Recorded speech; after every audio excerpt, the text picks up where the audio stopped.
got a reason to do it to start good? with. All right, we can get going now with the Port City Architects. Okay, you all set? Yep. So with me is our civil engineer Silas Canavan. And so originally I had Tom Saucy on this. We're a little bit behind the 8 ball on that. Tom kind of semi-retired, I guess, mid-project. So Silas has worked with him a lot, done other stuff for me, and he probably was going to be doing this project anyway, so we're just going right to the source. You got on board a couple of weeks ago, I Yep. guess, and we've taken a look. I showed him kind of where we were trying to squeeze the building in between the stream. And can she do quotation marks when on the thing? Okay. And the road. And as Silas started looking at it, we can squeeze it in. It would fit there.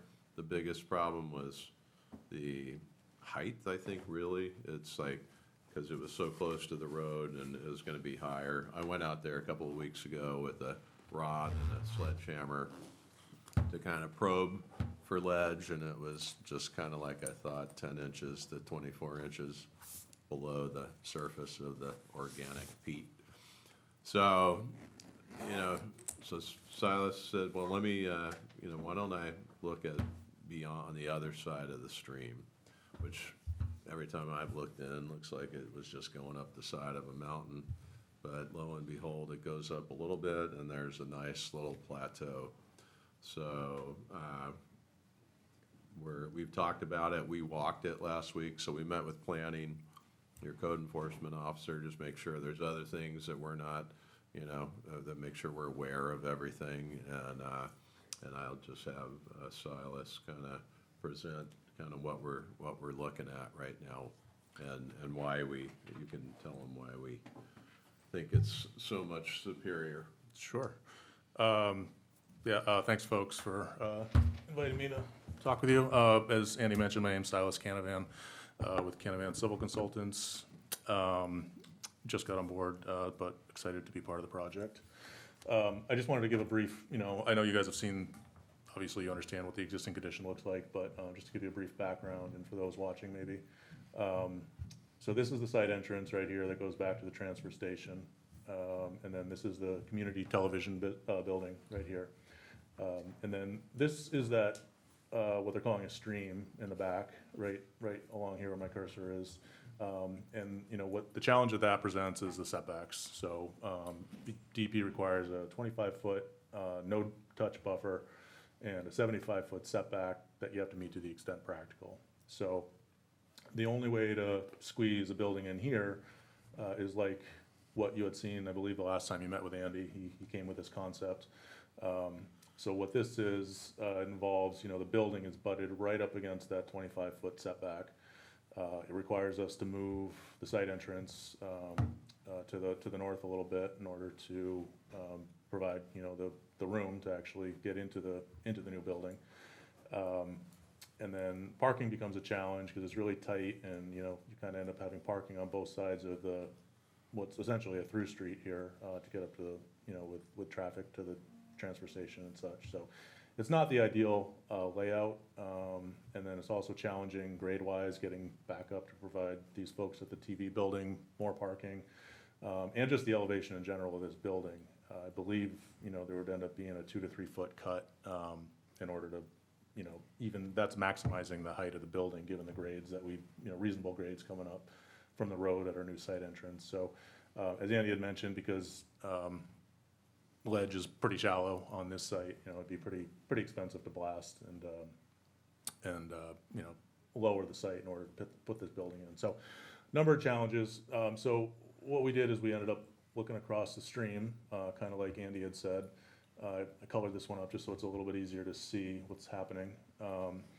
But this concept involves not touching the existing road, so that alone is a pretty big improvement to the overall layout.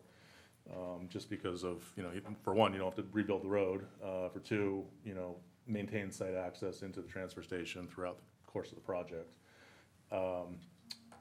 It also, eliminates the tight proximity to this building and their parking and stuff right there. So it does involve crossing the stream, which is currently called a stream right now.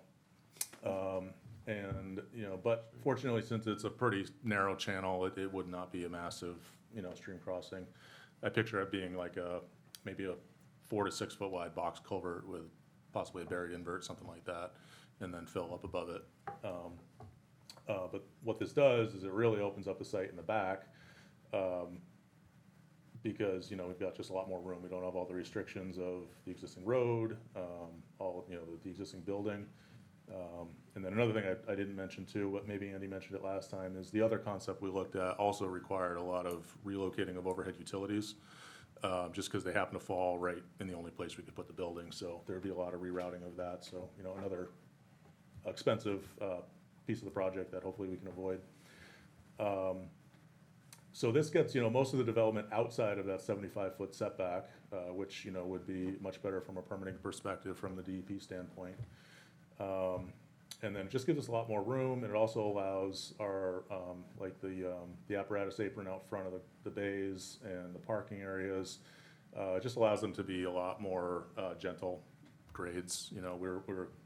And the other concept we had, we were looking at like 5% grades, kind of coming up to those. Now we can do reasonable 2% grades, which is much more comfortable to park and walk on. And especially if you got, the large vehicles out in the bay to, wash or maintenance or whatever needs to happen when they're sitting out in the bay or outside of the bays. We have factored in the potential addition down the road. Chief, I believe, had mentioned that possibly maybe having a pull-through. So, we haven't obviously drawn that in now, but there maybe is potential to do that out the back and loop through, possibly a future phase or something. If that is a potential option, we would want to think about the overall elevation of the building and make sure that that's reasonable to do in the future. So we can certainly factor that in. Now, the one caveat with this layout is that we don't know yet what the wetland situation is beyond the stream. So we do have another wetland person lined up to do that in the next couple of weeks. So we're going to have them take a look at that. They're also going to give us a second opinion on the stream. So, And Port City's gonna pay for that. I talked to Christie about it, so, feel a little bit culpable bringing in our consultant, so I'm gonna pick up the second consultant to kind of give us a second opinion So- under our fee. So DEP's position wasn't final then?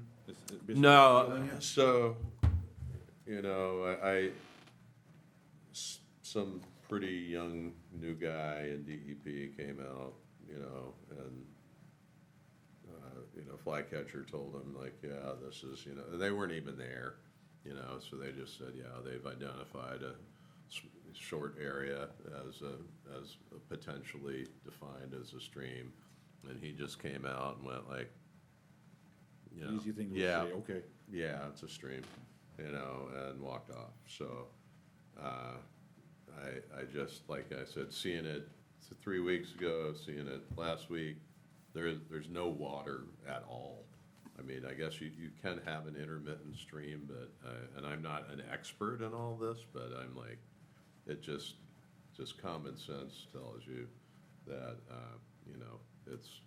it's not, it may or may not be. So we're gonna have Silas's wetlands consultant, plus we need to map that upper area there, so I'm just gonna, which was in Flycatcher's kind of scope, but I'd rather just get somebody new to kind of take a second look at things on it. Yeah, and I would add too, the person that we're pulling in to do this, he's actually a former DEP employee. So he knows the regulations very, very well. He worked at the DEP for quite a while, but, in my opinion, he's also probably the most fair, for both sides for doing these types of determinations. So it may still be a stream, it may end up being the case in the long run, but, I think it would be good to get a second set of eyes on it from somebody who's knowledgeable about it. Yep. So, And if it's 20 feet a stream, like I was told earlier, then, we could maybe, it's a little savings if it's not a stream, you just put a regular culvert in, you don't need an open bottom culvert. If it's a stream, it's still all a permit by rule, still a lot less effort than what we were, talking about before, but I think definitely this is the way to go. And the other thing is we have a lot of, so Silas just kind of laid this building out this way, but we've got room back here now to like, maybe we want to turn it sideways, maybe we want to, do, because this is pretty flat all the way left and right as we go through here. It's kind of a big, plateau up there. So we're gonna look at, and with Mark, we're gonna look at, is it less expensive to turn it this way? Does it give you more opportunities on the site, more opportunities for expansion, for a drive-through bay, that kind of thing? So right now, it's like I'd pull it back right now maybe, because it looks like that one drive's kind of on a steep, area, so, but we have room in the back to move it. We have breathing room now, I guess, is Yeah. what's nice up here, and before we were just hemmed in on all sides. Yeah, so this was kind of a first pass at this layout, It does require some fill to get up to that grade, because it is higher out there, but That's cheaper than blasting. much cheaper than blasting, exactly, and that's the idea. And again, just with the more flexibility we have out there to really get what you guys want, not just what fits, is important. It's What's much better that? look. I'm curious what the distance is from the community drive to the station. From here up to here? I can tell you, give me 1 second. About 300 feet is what I was remembering. To the face of, The driveway, basically, the driveway of the Yeah, station. to the apron less, I think. let's see. Just thinking, all the lengths of hose you could lay down in the driveway, hose testing. Well, 300's a sweet spot for that. Yeah. So it's about 200 to the front of the apron, 150 to the front of the apron. Oh, no, I'm sorry, 220 to the front of the apron, and then about 290 to the back, to the face of the building. So I mean, it's not huge, it's not really up there for the public, but I think it's better. It's just a better Can location. I ask, when you get ready to finally place a building, will you keep in mind turn radiuses for the truck to be able to turn around and get in? And not just a fire truck, so there's gonna be trailered boats getting stored there as well. Oh, okay, good to know. So, Do you know how? I mean, oh, if- sorry. I think Marine 5's probably the longest, and on the trailer, that's probably, I'm gonna guess, 28 feet long, the trailer itself, Needs to be closer to 30, is it? the tongue and Two axle. outboard hanging over, Yeah. Is it 3-axle? 2-axle. 2-axle. Okay, well, we'll look at a 35-foot trailer, make sure there's some breathing room there. Yeah, and, just looking at that, having those 3 parking spaces in front of the future bay, it seems kinda strange to me, rather than just pave the width where the future bay is going to be and move the parking spaces off to the side, so you don't have to redo that when you do the Yeah. future bay. Agreed, yep. Yeah.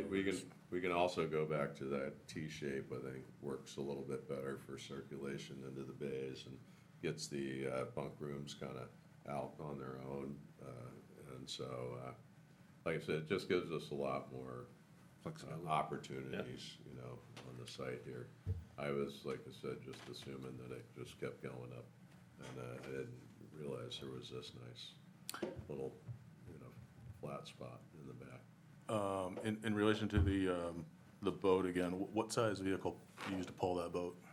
It'd probably be a 1-ton, like a F-350. Okay, all right, so, but you're not pulling it with your large four-door, fire trucks? Long bed at most, right now, the current truck is a short Yeah. bed, but. Yeah, okay, Yeah, the airboat will probably be in there also.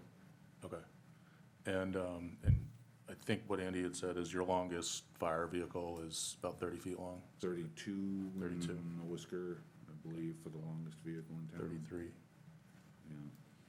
Yeah. One of the reasons why I was really hoping for the drive-through part of it is backing a boat and trailer, Oh, yeah, yeah. and it was set up like this, it's Oh, yeah. kinda asking for opportunity that we don't want.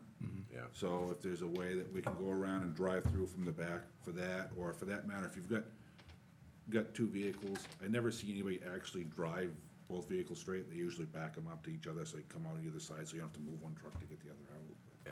Yeah. I mean, we could do that as like an add-on, the loop, the paving, so it's an opportunity, and The big thing is making sure we're set up for it in the future, Yeah. one way or the other. And if our senators come through on it, great. Yeah. Yeah, I would say it's, the elevation is gonna be the driver on that, so we wanna make sure we got it up high enough, because the site does rise as we go to the back, so we just wanna make sure we don't put it too low. And if you turn it sideways like you're talking about, so that the face of the garage comes out that way, that actually gives you some opportunity to swing around, or back in, or whatever Yep. else, rather than right straight out the front like that. Yeah. That's the reason I asked, because I'm looking at, how are you ever gonna maneuver around when you're coming right straight onto a building like that? So you have one nice exposure right now on the south for future solar opportunities too, on the roof. It's not a bad setup at the Oops, moment. sorry. Like Mhm. north, you have a nice southern exposure. Right. You look at, yeah.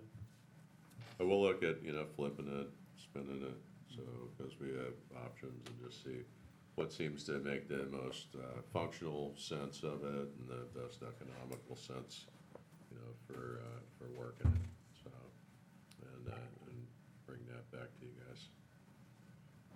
So, I think another real positive thing about this too is that we don't have to touch that whole overhead wire. Yeah, you're Well, saying well, that. We don't have to do any of that anymore, Yep. like, that just stays where it is. when the estimator likes it, that's a good thing. Yeah. Anything else, or? How wide would that driveway be?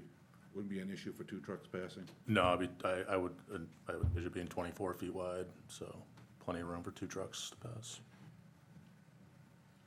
Will it be the only road in town that actually has paved shoulders? It's actually a great-looking site. Yeah. It is. Yeah. Yep. So I think, I don't know if you got a little bit of time to walk through it, Mark, you might wanna see it too. I might wanna go up there again after the meeting here, just to walk up, and if you guys wanna see it, we can walk up and. Sure. I think it's good. I think you'll appreciate what we're showing here better.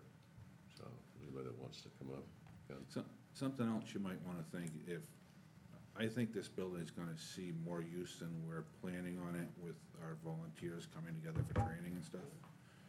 And that looks like a lot better parking arrangement, and I think there's more spots than we had originally. Yeah, But I could see times where we're gonna have, maybe only happens once or twice a year, like when we're having a Christmas dinner or a recognition event or something like that, where if there's space, so they could still park on the side of that parallel park on the side of that driveway, come in. Makeshift, I'm not talking about stripe it or anything, but if it's wide enough so you can still get trucks in and out, Just on they the could get side. off to the side. Okay, right. sounds good. Of course, we also have to factor in, I know there's a 30,000 gallon fire suppression tank we need there as well. And then septic we need to think about, now that we've got more room, maybe it makes sense to just do it's We can do Fill in it septic, there, or we can still or we pump can it pump down it. to the, Yeah. you got your cursor right there. Yep. So this is where we were looking to put the, the septic system for, expand it out on that kind of point right there. So we could still pump it there, or if there's a spot up above, we can do that. Yeah. But the sky's the limit for getting perk tests all around that right now, so. Going to the south, it'd be a gravity feed, by the sound of things. Yeah. So anyway, like I said, apologize, it took us a while to get here, but I think we're where we should be, and this is definitely the best, I think, most economical, most functional location, for the building, so I think we're ready now to kind of really hone in on fine tuning this site plan. Mark can then really start going on numbers. We can start doing getting, plans ready for, planning board, and, we'll shoot for that for this, fall, and as soon as, whenever we can get on an agenda, or as soon as you can get something going. And then, probably get us permitted over the late fall and winter, and hopefully get here from Senator Collins, by that time, and then start getting in the ground in the spring, is the plan right now. So so this limits the blasting, if anything, it makes the construction process go a little bit smoother, right? Absolutely, yeah, well, Yeah, I mean, yes. yeah, I would say limited, but I mean, there could still be a little bit of blasting that's necessary, just because there are a couple horizons out there still that might have to be shaved down, but the extent of it will be significantly less and, you know, a lot cheaper. How about getting something on Mountain Road from both directions with flashing lights that we can activate from the station that says emergency vehicles entering? Just because of the speed of Mountain Road coming down over that hill. I've done, the most economical one I've done is, I don't know if your headlights do what's that little flash? All the bands? wigwags, Yeah, or traffic preempters they use for street light, or traffic lights up in town. But the problem with that is you gotta be close enough and it's gotta be direct on for you to see. it. yeah, that's what, I mean, I put There's not in enough like time to activate. self-contained signs that flash when, or you can, you know, set them off. But we've done that, and like in Berwick, I did that, so it just flashes when you're coming down the road. Yeah. I'm just afraid that by the time it sees it, when you're around the end of the corner of the driveway, you're already almost at the end of Community Drive. Yeah. I don't know if there's enough time for that to activate. Yeah, Oh, Well, you think the activation on, you want should be like something down on the, flashes on Community Drive or on Mountain? Mountain Road from each direction, on either or side. right at the start of Community, maybe, right there, too. Well, I just wanna slow people that are going, especially the ones that are going westbound on the mountain road, Yeah, coming down over that hill. But we might be able to get a remote sensor or something that would activate the lights, and they could just be solar powered. Yeah, I mean, the state puts in the rapid rectangular traffic flashing beacon packages, the solar packages, and figure out some kind of activation, those are a no. I mean, all the rest of our stations are all on 35-mile-an-hour posted roads. Right. And this one being 45 mile an hour on the way they come down over that hill, that's all I'm worried about, especially if they're gonna come out, they're gonna take a right and head that way. The swing they're gonna make, you know, you got some line of sight, but that doesn't mean that they've slowed down. Yeah. Everybody's going 55 Yeah, Or more. yeah, Or more. or more, Yeah. just because of the speed of that section of road. yeah. Okay. Either that, or maybe it's cheaper to put up one of those solar-powered radar signs that says this is your speed to maybe get their attention or something. We, And then you don't need the remote sensors, it just tells them what their speed is, and maybe they're thinking about how fast they're going. town could put that up, we have one down at Basin, one of those. On the way to the Dolphin. Yeah, or maybe that would be the same. And Can't we unveil- go to the DOT and request a reduction in speed? I know it doesn't slow cars down necessarily, but It could from the top of the mountain road. yeah, Yep. have a section between there and the town office and that section to the Mountain Road Bridge or something Yep. would be 35. It Yeah. helps. Don't we have to justify that by population density on the road or something? Well, I know you put an emergency services building and I'd be willing to bet you can make an argument that, to your point, Ben, that you got trucks coming and going that DOT could reduce. Yeah, I mean, if we could just get them down to the posted speed limit, that's why I was suggesting the radar-controlled yeah. speed limit sign. But I mean, I like, even though we turned to the other one at a 90 more, I like being up further up the road here too. Yep. And there'll be good sight lines from that driveway onto the community road there. We can talk to DOT, Okay. we do all the time. Okay. Okay.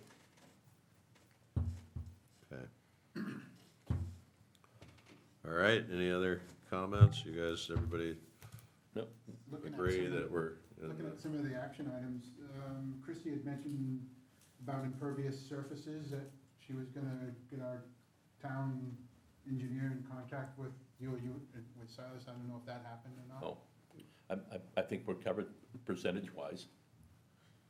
Yeah, She just wasn't sure, that's why she Yeah. wanted to make sure that you guys were in how many contact. hundred acres? so we Yeah. didn't, I was gonna say, I think we're good. we didn't specifically talk about impervious coverage at the meeting we had with the town planner, but I can certainly reach out to them, you know, if that's a concern of theirs. But I don't know if maybe they might be talking about in terms of DEP permitting thresholds for that, because if you get over an acre of impervious, then you need to Oh, get different permits than otherwise, so. Not yeah, sure. I think that's what she was referring to, this whole compound. Because this is all on one contiguous. lot. Right, Exactly. Yeah. yeah, She did have concerns, that's why I just wanted to. yeah, yeah. no, 'Cause, we'll- yeah, she said somebody at Owen Haskell or something when they were looking at another project, was talking that they were nearing the, Just split the property. yeah. So what, do you know what else has been built here since 2006? Nothing. Nothing since 2006? No. Okay. Yeah, even the TV building's old in that, right? Oh, yeah, yeah. 26, I think. Well, the paramedic building was after that, 2006. Yeah, down over the No hill. site location, 13 years ago, the paramedic building Be was in there. the site law Yeah. for it, no. That's right out here. Okay, that, right next to the town hall building? It's a little building right next to the road. it's like right here somewhere. Is it that one that's sort of vacant right now? Yeah, that's it, there you go, Okay. sorry. That was 13 years ago. Okay, That's the latest one. okay. All right, yeah, we can look into that a little bit. I know there's currently, there are not any EP permits on the site, except for, I think maybe the transfer station has a, probably a solid waste permit, but, I don't believe that would affect this one. You don't even have to move the gate or nothing for this. That's good.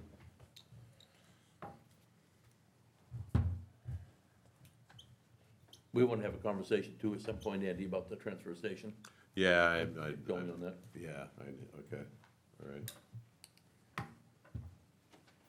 Can you guys approve the minutes? There's a couple So moved. there's a couple of weeks worth, or a couple of meetings Yeah. worth. I read them. I second it. All in favor? All in favor? There you go. Okay, it's official. All right, anything else, or we'll No. walk up over the hill? I think, I just like wanna kinda keep you up on the important pieces. Yeah. And like I said, I know, I'm sorry, I feel like it's been a little slow, but I think we're moving. I feel so much better. Yeah, I Me was too. worried, I was worried about the constraints we're having, fitting that in there. It's getting really tight. That was gonna be like constructability, that was gonna be challenging to do everything Yeah. perched on the edge of the road and, I mean, we could make it happen, but this is gonna be easier, cause you can just put a truck down there and you don't have to move it to get the other, where the dumpsters or whatever, so. Yeah. This is a positive direction on this, definitely. okay, all right. I was gonna walk up there if anybody wants to, if it's not pouring rain, I think that looks okay still. Oh, Terry got it. Oh, Terry, knock the camera off. Calling Terry Godet Mobile. Oops.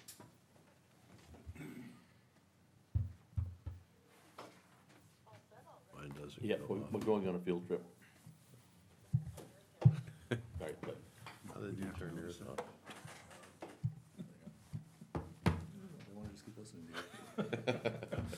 They know you got Mine's rigged. You gonna join us for the walk, Jeff? You got your, whole hand, Yes, Is that too long? well, we heard, yeah.